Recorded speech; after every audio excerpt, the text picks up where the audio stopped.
Joining me is the CTO of the Ericsson Group, Erik Ekudden. We're live from the Mobile World Congress in Barcelona. Erik, thank you very much for joining in. Now, Ericsson has been a long-standing partner of India's telecom ecosystem for decades now. Now, particularly about 5G. Now, India started 5G a little late, but it's seen the fastest rollout in the world. I want you to judge India's technological capabilities because India is focusing in a big way on improving its technological prowess. Now, as a CTO, how would you compare India's capabilities versus the world now? I think starting by the fantastic rollout speed, 420,000 5G base stations that was launched or rolled out in a little bit more than a year. I think that shows the capability in the technology space. But 5G, I think, is so much more than just an upgrade from 4G. It is a digital infrastructure for India. And I think it really shows that India is taking the next step in terms of leveraging the best network, because it's a fantastic network rolled out all across India, to also drive innovation and drive growth in other sectors. And I think that's comparable to other nations. I think that's really at the forefront. So you're saying the real value, arising out of 5G in terms of innovation in India is comparable to the rest of the world right now? Yes, absolutely. And you see that both in terms of the first services, fantastic consumer mobile broadband, the fixed wireless access, but also more advanced services that I think could be pioneered out of Indian innovators, but also usage all across India. We should remember that India already have 125 million 5G subscribers, which is a fantastic number. And that's going to grow by most likely 6 to 7 times over just the coming 5 years. So it's fantastic uptake also of the 5G service. You spoke about innovative services, coming out of India for the world, made in India for the world. Can you elaborate a little bit more on what you're seeing on the ground? Well, I think this is a little bit difficult to predict because innovation happens when you have a 5G innovation platform rolled out. It allows innovators, small and big, to really come with their creativity. But in our own consumer studies, we see that advanced augmented reality services could be for education, for remote health, could be for many other societal services, or why not start in the gaming area?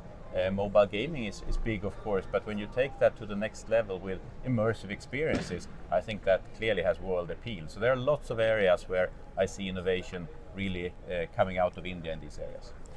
So since we are at MWC and you're a CTO, you're the best person to judge what's been the most exciting thing that you've seen over here, not at the Ericsson booth, but outside, if you've had a chance to look around. I have not had a chance to look around, sorry. Okay, so what's the most exciting thing from Ericsson? One. Yeah, well, I think Ericsson, just like our partners here, are showing a little bit of what you asked about, which is that 5G is already becoming this innovation platform. So you have an advanced mobile reporter example just here, very similar to what we are doing right now.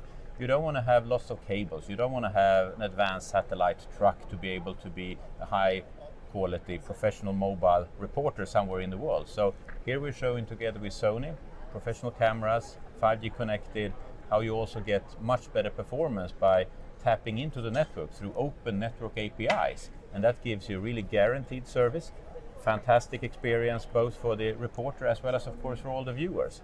And that's just one example. You see the autonomous cars. I think that's something I'm going to look at. A mobile reporter sounds right up my alley here right now.